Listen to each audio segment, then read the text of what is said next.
to our first event in DC. My name is Mary Jeppiman, and I'm with Tracklite and Evolve Law. And so thank you for braving the traffic. Apparently the ACC awards dinner and foregoing the World Series for the Cubs and the Indians. So, okay, so this is our motto. For those of you who don't know Evolve Law, I'm not going to go into a big long description, but we're all about, first of all, we're all about collaboration, and we want to thank Jay and Lucinelli for sponsoring, and Jay, who has Pat Deck and has been very supportive and contractually is another member. And thank you to the speakers who came from out of town. We're all about accelerating the pace of adoption of technology within the law, and we're also just about change. So the way that we do that is we go around with these events, we have blogs, we have podcasts, so please visit evolvelawnow.com. You might have noticed that when you signed up for this event, you're probably now on our newsletter list. Please don't unsubscribe, but we announce a lot of our events that are coming up. We have a few. I make the event schedule, so as soon as it's November, we start heading west. And so we have LA and San Diego. But we are back with a really cool member conference January 30th. So this year, ALM's Legal Tech has morphed into something called Legal Week, which will be announced tomorrow. And there's a whole portion on small law. There's a portion on, or they're calling them areas of focus. There's an area of focus on CIOs, women in law. So it's going to be really exciting. Evolve Law is partnering with ALM, and we're going to have an event January 30th. You can apply to do a 5-minute Darwin talk, and you're going to hear what one of those is in 1 minute when Ivan gets up here. So we are really excited to partner with ALM, and we're also helping them with the small law programming. So if you're interested in that, just reach out to me either on Twitter or by email. So I am going to bring up Ivan Raikkonen. There we go. And so Ivan is a recovering lawyer, a Green Beret, and a diplomat. And he turned into an investor startup advisor, and he's a tech maniac. So he's going to come up, and the title of his Darwin talk. No, I'm going to change it. Okay, so we're not going to say what it is, but a Darwin talk is a 5-minute TED Talk-like talk that we do. We now do them at the beginning and the end of each of our Evolve Law events. So Ivan is going to announce his own. He didn't tell me an interesting bucket list item, which everyone else did. So. I accidentally ran 50 miles once. Okay, that's not on your bucket list, but that's okay. So Ivan's actually going to present from back there, but it should show up there. Do you want me to go unplug my computer? Not yet. It's technology. Innovate or die. Or die. Well, Die. Here you go. Here's the file. Okay. Ivan, recovering attorney, diplomat, and Green Beret, like you said. Welcome. So what I'd like to start off with tonight is, since the theme of tonight is tech-driven solutions, I wanted to ask the crowd here, by show of hands, who has used Snapchat? Okay, most of you. What about Facebook Messenger? What about the video feature on Facebook Messenger? Not too many. Okay, what about Twitter video? No one. Oh, here we go, a couple people. What about Voxer? Wicker? Anyone heard of Nextdoor? All right, a few. PayPal, I'm sure everybody's heard of. And what about Square? Okay, so perfect. Basically what I'd like to talk about tonight is when you're engaging with your clients, a lot of your clients are becoming younger as opposed to, for example, in my case, I'm 40. More and more clients are in the millennial generation. And most of those millennials are engaging and interacting and just finding out about life and everything in general on these platforms. Yellow Pages no longer exists. I don't even know. When was the last time I've seen a Yellow Pages? Probably 10 years ago. So what I'd like to step you through here today is something to think about in terms of an unconventional way to engage with clients, whether you're a solo practitioner, whether you're a small business, and essentially not only think of these platforms as marketing platforms, but a way to engage with your clients and really anybody, and doing it in a more efficient way.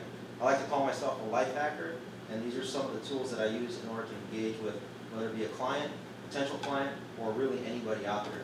Because we have these at our disposal. Everybody nowadays has a smartphone. Snapchat. Everybody knows how to use Snapchat. No? Who does not?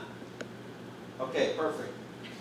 You do not know how to use Snapchat. No. Okay, so what you do with Snapchat is you record up to 10 seconds, and I'm recording right now. This is the Evolve Law Conference right now. And then I can send it to, for example, I'm talking about a legal topic with my client. I can send it out. However, in addition to that, wouldn't it be nice to actually engage with your client that way and also request from them a payment for your services?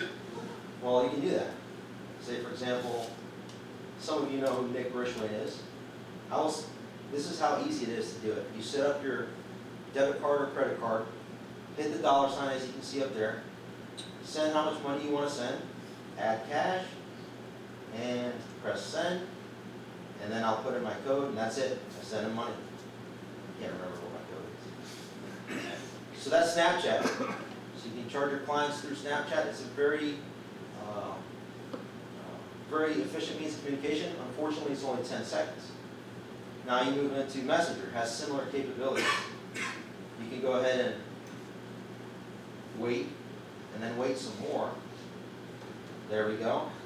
And then, for example, I have a client by the name of Brandon.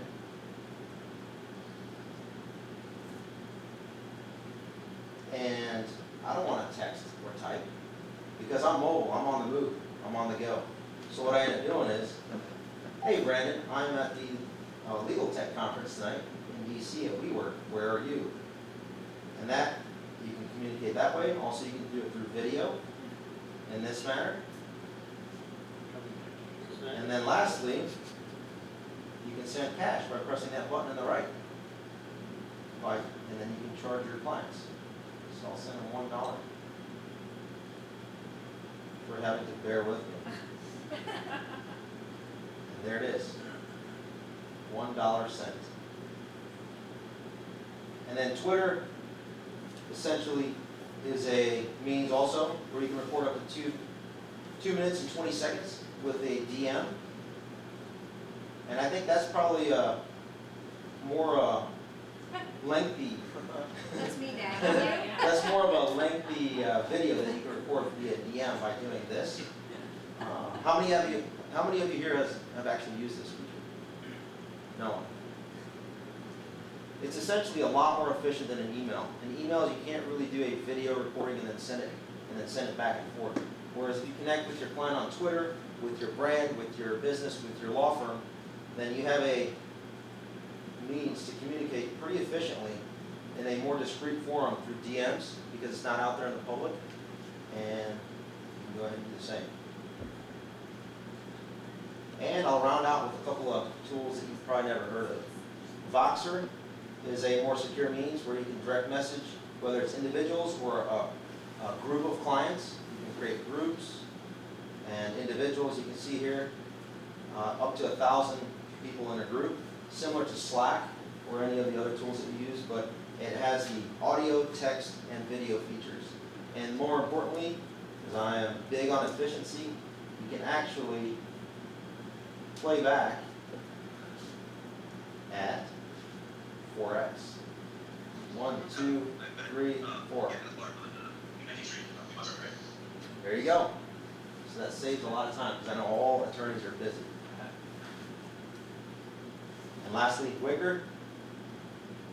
This is the iPhone 7 Plus, so I don't have this set up right now. It is the most secure off-the-shelf communications tool. Again, it does text, audio, video.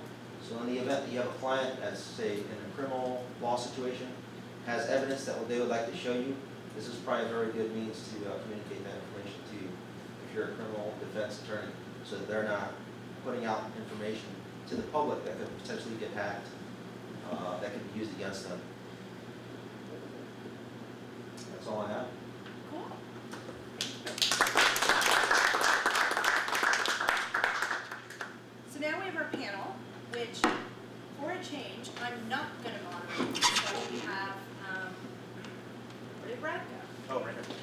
Get the microphone.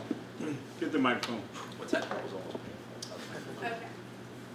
So that is actually, I have that. That's foreshadowing for what Jay's gonna talk about after the panel. So unfortunately, Tanina Rothstein from Georgetown is ill, so we are short one panelist. So I will turn it over to you. Okay. I need to, Oh, there you gotcha. So the first panelist here is Abe Geiger.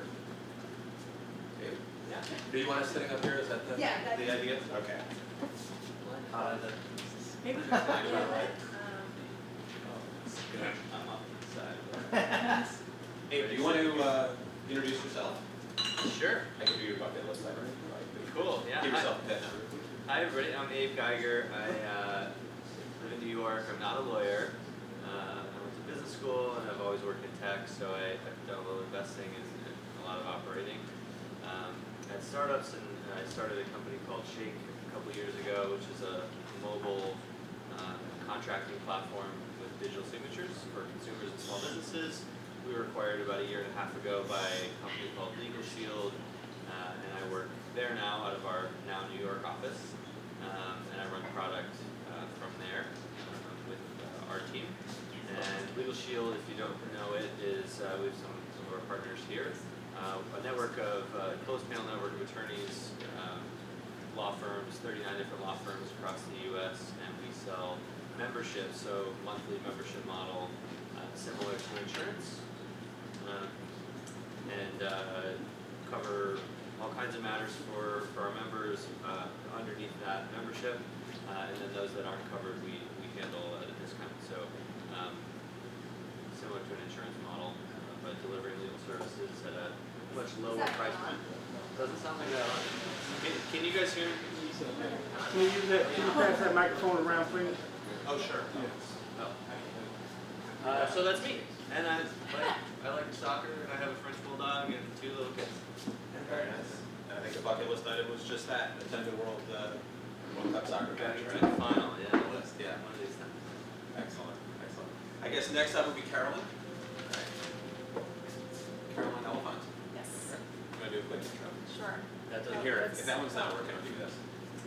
Hi, I'm Carolyn Elephant. I'm a lawyer, author, blogger, and now alt law entrepreneur. I have a law firm, my shingle, I started blogging about solo and small firm practice at myshingle.com in the end of 2002, so it's the longest running blog on solo and small firm practice, and it's in the first generation of blogs. I started it on Slashcode, if anybody's ever heard of that. It's so old that it's like out of date. My firm focuses on power pipelines and property, so renewable energy. I represent landowners in pipeline cases, and then eminent domain.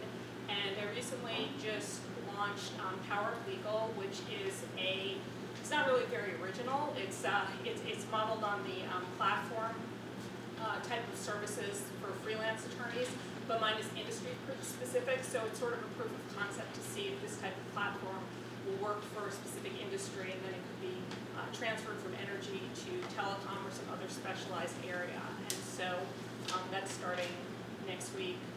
And I guess because I've been practicing for myself for 20 years, or with a small firm, technology is very important. A lot of my clients don't use it. I think I was telling someone here the average age in my industry. Not that you can connect tech savvy to age, because I'm very old and I still know more tech than a lot of the younger people in the room when I'm there. But in my industry, a lot of people are like 70 and 80 years old, and so I don't have that many opportunities. Up until recently, I haven't had a lot of opportunity to use technology with my clients. Increasingly I do, because when I represent landowners, they often form groups, and so that gives rise to more opportunities to use it. So I guess that covers it. Oh, my bucket list is boring. I wanted to go to Mount Rushmore. I've had like 3 trips there that have been postponed, so that's kind of on the list. Thank you. And lastly, Mary. Okay. Doing a quick intro. Yeah, so we'll just have like an NPC here for. suffer. She's here in spirit, and I will try not to. Yes. Yes, you do. So you already know my name is Mary Jetten. So my day job is that I have a technology platform called TrackLight, which helps small businesses identify their intellectual property. That's where we started, and then we morphed it into a business risk assessment, which turned out to be lead generation for attorneys, because instead of giving away an hour, they can have clients fill this in, so the lawyer can look at them, the potential client, say yes or no.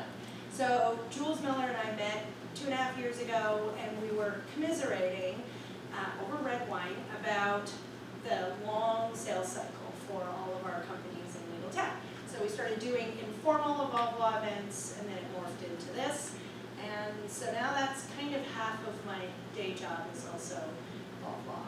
So, and my bucket list is, it kind of sounds stupid, but my husband and I want to do the Meet the Fockers, get that huge, the big bus type, nothing like CIA on the bottom or anything like that, but big bus, mobile. I wrote a book this summer for Thomson Reuters, Small Law KPI, still looking at it, and I loved it. I loved doing that, so I could just be in my bus, cruise around, see all the cool sites like Mount Rushmore, and then just work from wherever. So that's my goal. He sort of knows about it, but and he never watches these You kind of videos. got the working co-located. Yes. And hey everybody, I'm Brad Myers, I'm just the moderator here. I'm a former management consultant in New York and in Asia, came back, turned into a product guy, VP of product management, and then that evolved into sales. So now I'm leading a commercial team over at a company here in DC called Contactually. We're basically, are you familiar with CRM, like Salesforce.com?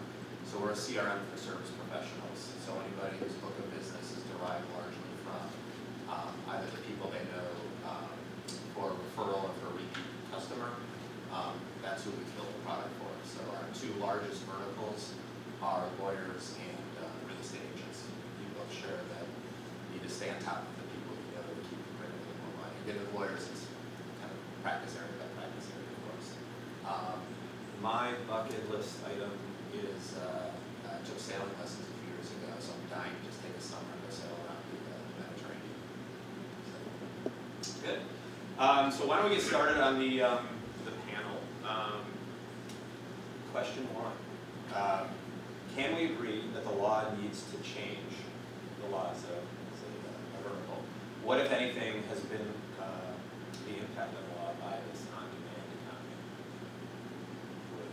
Who would like to start? You want me to say? Sure. Pass the mic. So where's Oh, your? the mic. Oh, the This other one mic doesn't work. so- Okay. I don't know if the law needs to change. I think the mechanisms of delivering legal services need to change and evolve. Maybe the law needs to change. I'll plead the fifth on that one since I'm not a lawyer. But I definitely think the means of delivering it, the services, does need to change. So I'll say yes to that one. And what was the second part? Oh, on demand. Yeah, absolutely. I think the expectation of consumers and clients has changed dramatically, which Ivan was talking about and highlighting some of those things. So I think the expectation of the client is definitely influencing that change in a way that's accelerating quickly and has never probably been seen before. So I agree with Abe that the mechanism of delivering legal services needs to change, but I actually think the law does need to change in two different ways. First of all, I think just the law that governs us needs to change. Why do we need to write a will and have it notarized? Even if I write the will on LegalZoom, like, who needs that? I don't want to have to take my LegalZoom will and spend 30 hours in probate, getting assets distributed. There should just be a very easy way where you can just push a button and your assets go from you to somebody else. I mean, the same with, I know this would really eliminate the need for a lot of attorneys, but a lot of these services are just provided to work around onerous regulations that are no longer necessary. And so I think that those are things that we should be looking at, because technology is enabling that, because we have technology, there's no more need for notaries. There are a million other different ways that we can verify somebody's identity. So I think that that's one area where things need to change. I think the other area where things need to change, though they don't have to change to have change, is in the law. I mean, we have to kind of change a lot of the ethics rules. I could, with Ivan's presentation, I could see that there are probably lawyers who are like saying, nope, can't do that, can't do that, can't do that, unethical. And that's, they're wrong, of course, and if they were good lawyers, they would be able to figure out a way to do something within the parameters of ethics. But because maybe there aren't so many good lawyers, we should just change the ethics system so that we can have more attorneys who are willing to use these tools.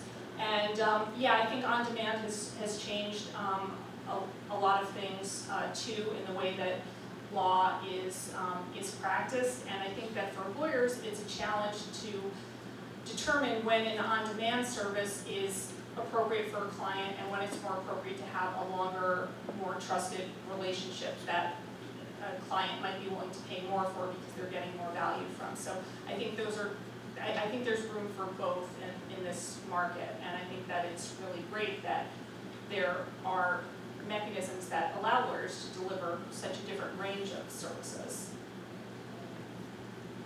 When we were prepping for the panel, we talked a little bit about the idea that we're talking about client-driven tech, and so client-driven change, and we talked about millennials, and I really think that that's overused, that it's not millennials that are driving change, because I'm not a millennial, I have children that are millennials, so I can't possibly be one, but I don't want to go into a lawyer's office to get something done.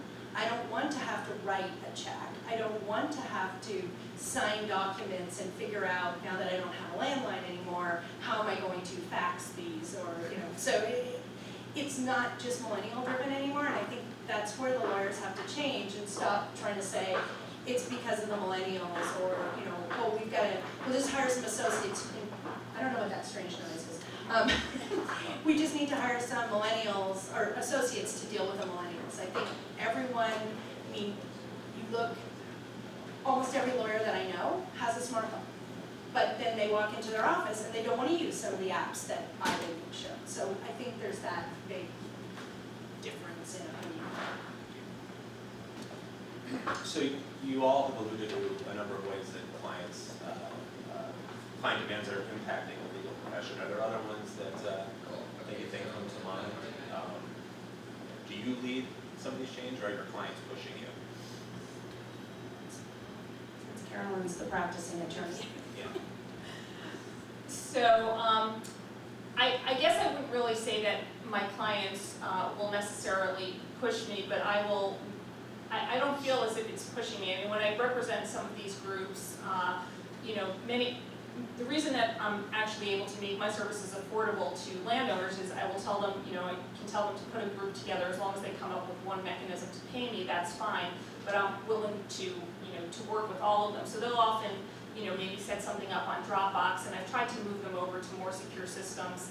They don't like that, so I'm willing to work with Dropbox. But they weren't really pushing me there because I had already been using it for a long time.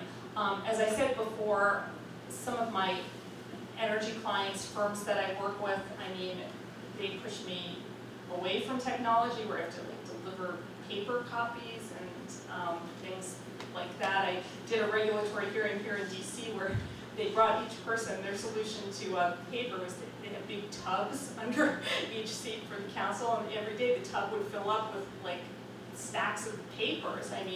So, but in that case I had no choice but to participate because, my client needed representation in that. I guess I will try to encourage clients sometimes to, to use a system that makes things more convenient for me, especially with working with groups. But if they're not willing to do that, I will, I can work with them. But I do make it very clear that the more efficient that I can be, the less their bill will be. So that will often, make them at least more willing to do things the way that I want. The one thing that I've had actually a lot of trouble getting client buy-ins on is I know that many people are really into the concept of the client portal, where all the communication takes place in the secure portal.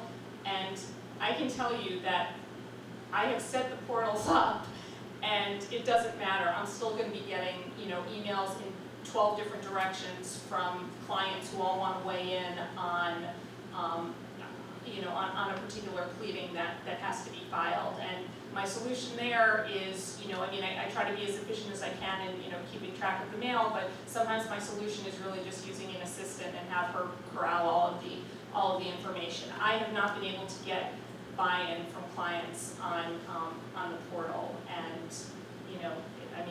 it is what it is. It may just be the nature of my clients, so that's one area where I think technology and many attorneys are ahead, because I know, every law practice management system has some type of portal built in.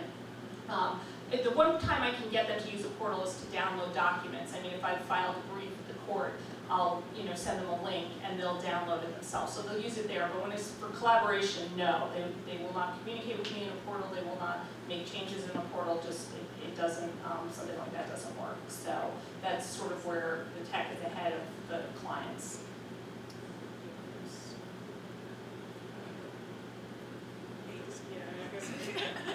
Do you want? No, go ahead. I think that's true. I think in enterprise, you think about not just in the legal services sector, but enterprise software versus consumer software. I think this applies across the board. Enterprise has struggled because it's typically more clunky and cumbersome, and not that the portals are that, but I think people have found that they need to go to where the people are. And the lowest common denominator, whether it's Facebook or email or Snapchat, or finding a way to deal with all of those as inputs to your portal, I think those are the kinds of solutions that will eventually win.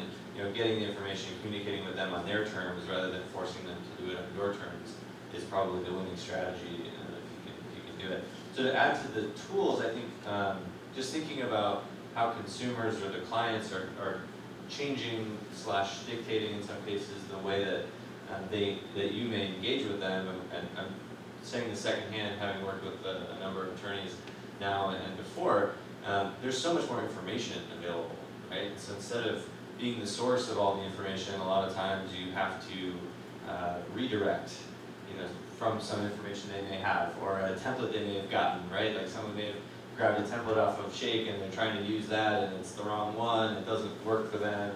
So you're trying to re-coach them about how to, why that's not the right thing for them. So I think the noise that's out there has impacted the way that attorneys have to service their clients. So I was at an event a couple of weeks ago, and Dan Lear from Avo presented on some information and we wrote a blog about it today on Evolve.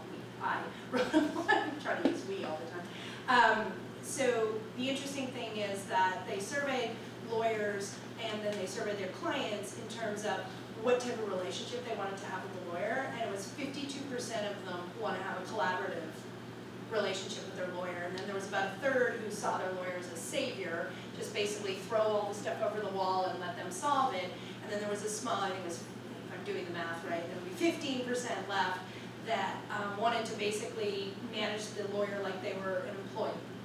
So if you look at the amount of interaction that would have to go on, it's 2/3 is some sort of interaction, and it's collaboration.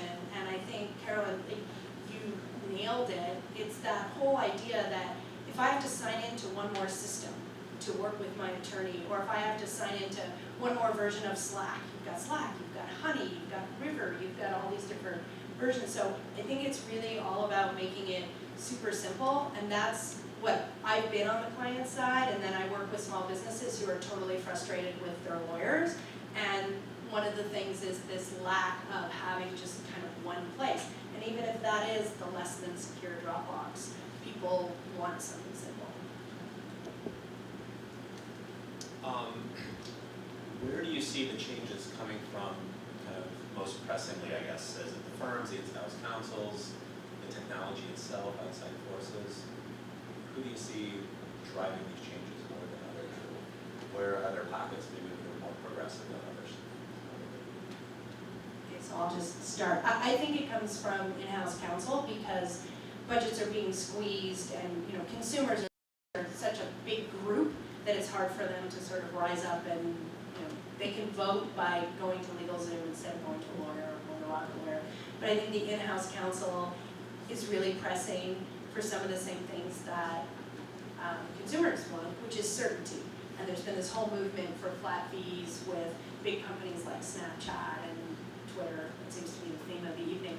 But they bid out their, to whatever number of law firms that they give their work to, it's all flat fee, including litigation, which is going to make a lot of change happen in law firms. So as an attorney who practices in a space that tends to be dominated by larger firms, I am usually the impetus for the change, because anything that I can do to make myself more efficient or look more professional, or have my documents look more professional and do it on a small fraction of the budget that a large firm can do, that's a benefit to me. And so that's one of the reasons why I try to, why I've always been in my practice, like if there's a new tool that comes up that it appears that it could be something useful to me, I will try to figure out a way to use it. So I know that, you know, in my practice, I have, you know, had my associate or the people who I work with, they work for me, I can make them do what I say. And so, you know, I've, you know, forced them to use, you know, practice management systems, or, learn how to, you know, use the iPad to, you know, do presentation. I mean, I know this for real technology people, this does not sound very hardcore, but you'd be surprised, you know, learn how to, you know, edit videos, just different things like that. So, but in my practice, definitely the impetus is for me, just because, I mean, the law firms are still like very, very far behind.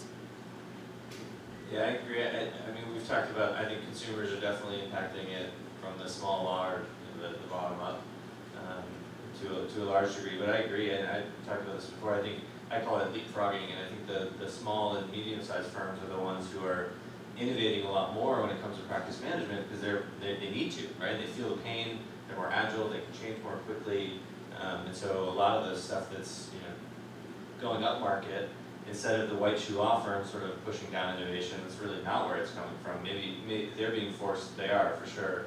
My wife works at one for transparency and fees and things like that, so they're getting squeezed, but they're going to be the last to change. They're the boiling frog in the hot water. The innovator's dilemma, I think, is a good analogy for that.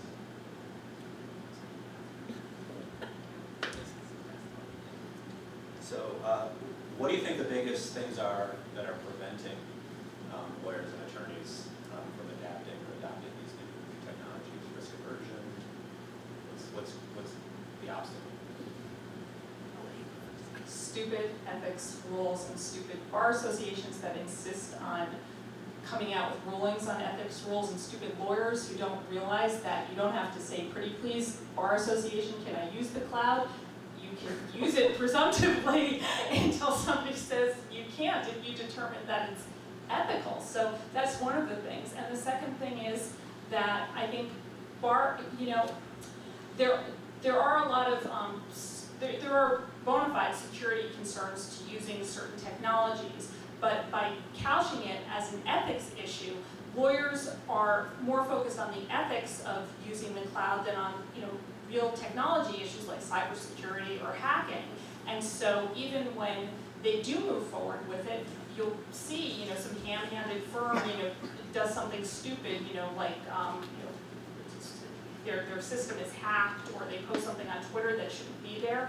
And so it's just that same dynamic. I mean, really, the bar associations really, I think, need to get out of the way in terms of how lawyers ensure that technology is secure. I mean, we should be using the same standard that any other provider, a vendor that uses security uses. You comply with the FTC regulations or with applicable laws and statutes. I mean, the ethics rules, they're not really very relevant. But unfortunately, because of the ethics rules, this is something I see in small firm practice, is there are many attorneys who are very risk averse, and they have a lot of concerns that if they do something, they're going to be the test case. And I always thought that this was really complete overkill, that people were exaggerating. But a few years back, I had worked with a group of attorneys. We tried to put together this, we called it a consortium group, and we were gonna have a trade name. And one of the attorneys who was in New York said, we can't use trade names in New York, I'm afraid I can't do this. And we said, can't you even have your name listed here? He said, no, I can't do it.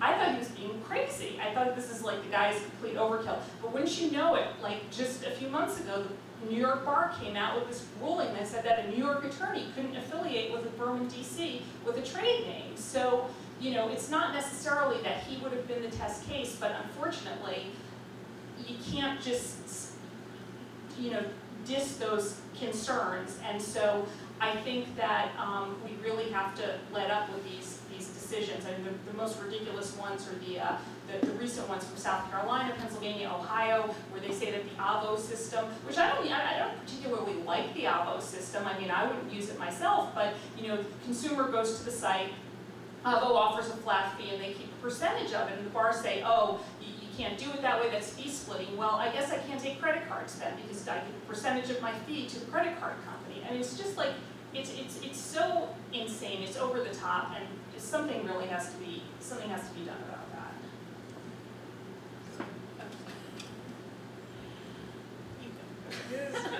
Yeah, I agree with you. I mean, we deal with this kind of stuff a lot too. So we have over 1.5 million members, right? So we're kind of in the middle, where we're the entity that has the members, and we want to keep them happy, and we want to keep them renewing every month, right? So we want them to feel like they're getting a really good service.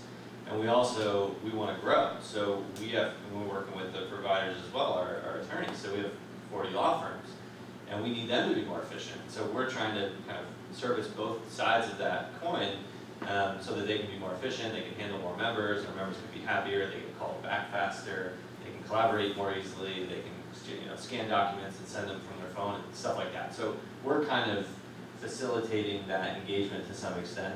And when we propose a solution, we go out to the providers and say, hey, does this work for you guys? And we get a lot of that pushback, right? Oh, email, can't do email, period. Like, what? That's crazy. You can obviously email with your clients, right? But we have to overcome those, and it does slow us down, right? So we're trying to do a lot of stuff that we think, oh, this is a no-brainer, this would be great. Let's do video, let's do emails, let's exchange this stuff. Let's collaborate, let's do some redlining, let's do all that, and there is a lot of inertia that pushes back, and I think some of it is risk aversion, for sure. Nature of the profession, I guess, to some extent, you can chalk it up.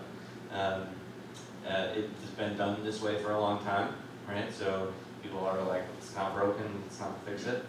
So I think those are challenging factors when it comes to innovation, but not overcomable, not unsurmountable. Sorry. Are overcomable. Overcomable? So I think it's just also, besides the risk aversion, it's human nature not to like change.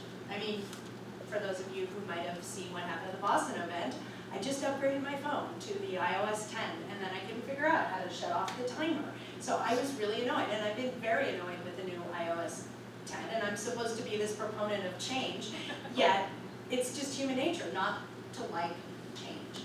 So I think that's part of it. Also, I think with lawyers, it's this kind of special snowflake, and I have a law degree, but I'm not a practicing lawyer, so I get to say this, is that there are other professions. Like you work with real estate agents, there's engineers, there's accountants, and they all need to adopt technology, and the lawyers are just sort of like, oh no, not our profession, because, and then fill in the blank with a bunch of issues. And the cloud one is one that's particularly annoying to me over the last couple of months. We have a firm that's looking at using TrackLight, and we do this iframe on a website, and we got into this big, huge discussion around security. And it turned out, in the end, after many, many emails, it was really about their law firm wanting to have a secure certificate, an SSL, instead of a regular certificate. Had nothing to do with us. So we were just kind of caught in the crossfire, because as soon as they were going to implement technology, somebody took the opportunity to bring up a valid security reason. But it slows us down, and then when I'm trying to tell other people, hey, this is a really cool thing, I can't point to this firm as an example because they're worried about the security. So I think we just need, it's that whole collaboration, celebrate the success. More of us that have success implementing can breed more success. So Mary, this one may be coming right back at you, because Tanita's not here Okay. to speak to the university, but all are welcome. How are law schools adapting and preparing graduates for this industry that's evolving? Well, we have one L here who helped me check when my computer crashed earlier. But I think law schools, when I worked on this book for Thomson Reuters, which is on small law, key performance indicators, and the reason I wrote it was I have an accounting background and a business background, and when I was trying to sell TrackLight to attorneys, I started having to explain concepts like opportunity cost and concepts like, well, this is not a marketing expense, this is this, and do you measure how much it costs you to acquire a client?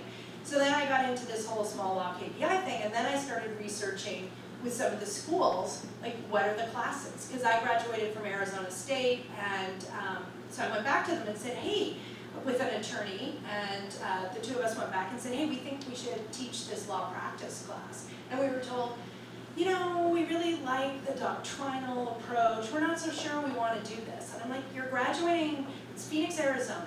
People are not going to big law. You're graduating people, many of my friends, I graduated in 2010, many of them opened their own practice. They had no idea.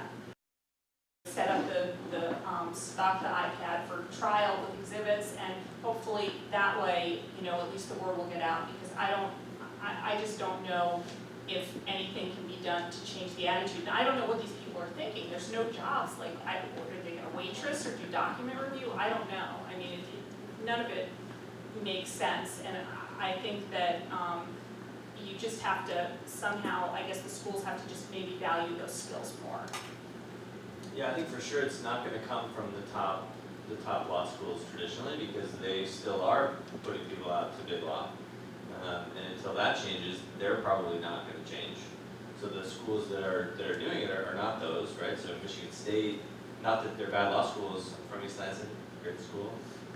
But it's Brooklyn Law, we've right across the street from them and worked with them a lot, and they're really thinking, how do we innovate? How do we change the way that we teach the law in a different environment, so we can prepare people for that, and they can add value, and they can run their own practice, or they can do something different with their degree, maybe not practice at all, but do something else. So I think it's coming from that, in terms of changing curriculum and actually changing the way that they teach the law.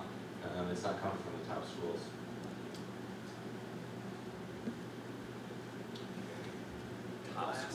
Last question here. Where does an attorney who wants to get involved with legal tech get started? Where they begin? 30 seconds, please.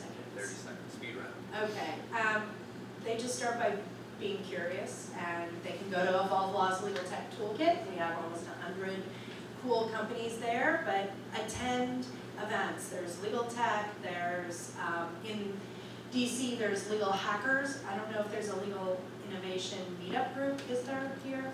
Or is it just Legal Hackers? Yeah, so attend Legal Hackers, even if you're not a hacker, just if you're a lawyer that's interested. So just be curious. Yeah, be curious and also follow industries that are maybe using technology in entrepreneurial ways.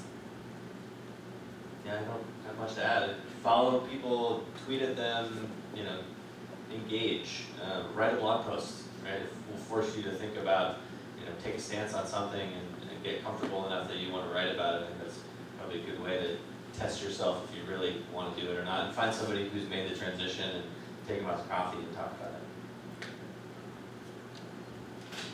With that, we have just a couple minutes. Does anybody have any questions or comments based on what was discussed? Yes? Sort of plug two things. So one, I'm Alan Dillug, I'm co-organizer for DC Legal Hackers. Yay! Yeah, so if any of you are interested in what we do, talk to me afterwards. But we're on Meetup. Some folks I saw earlier this week at a different event, legal tech event, and also about the schools thing. So Georgetown is going to offer a programming for lawyers course, which I'm going to help teach in the spring. And I think it's the second iteration that they've done that, but it's something that I think all the slots, limited slots in the first course filled up real quick. They expanded it, and then that's waitlisted. So I think there's some good hope. Actually,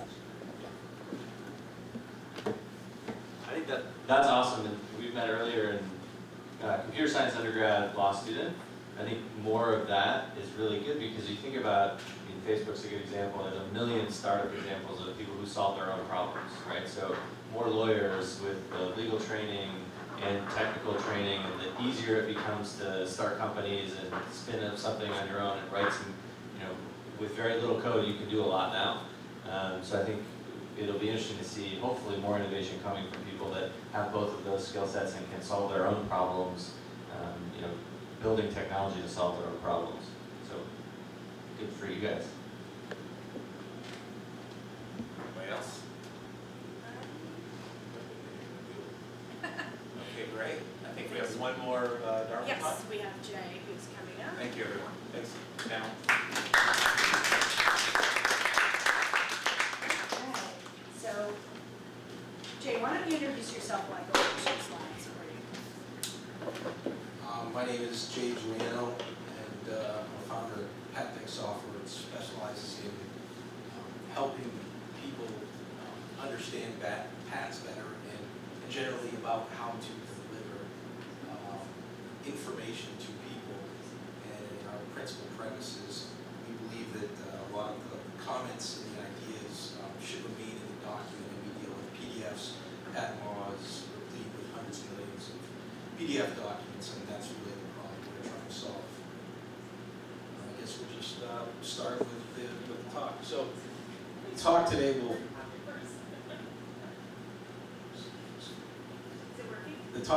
will focus on ideas to rethink selling, particularly in the legal industry.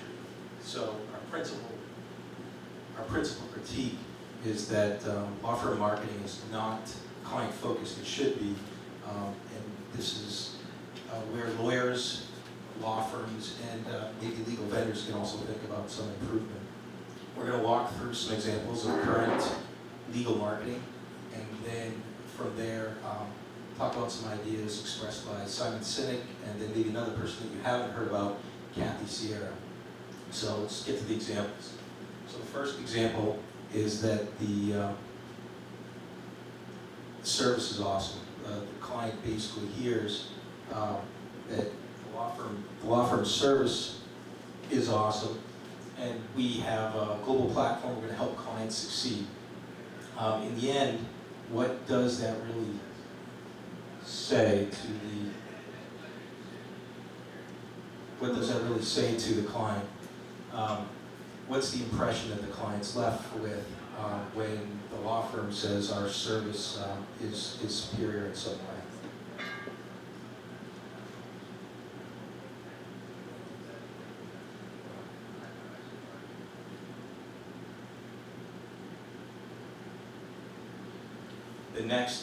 The next example would be the lawyers are awesome. Our lawyers are great.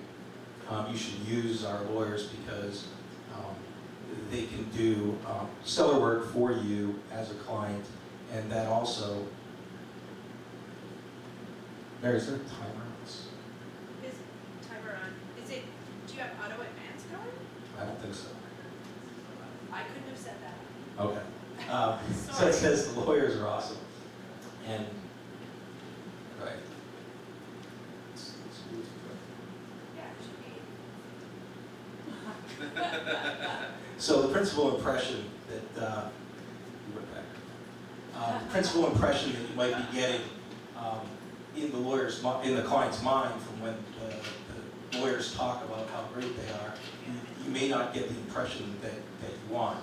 So the next example is the rankings are awesome. Again, a lot of lawyers compete in this way, and they talk about how they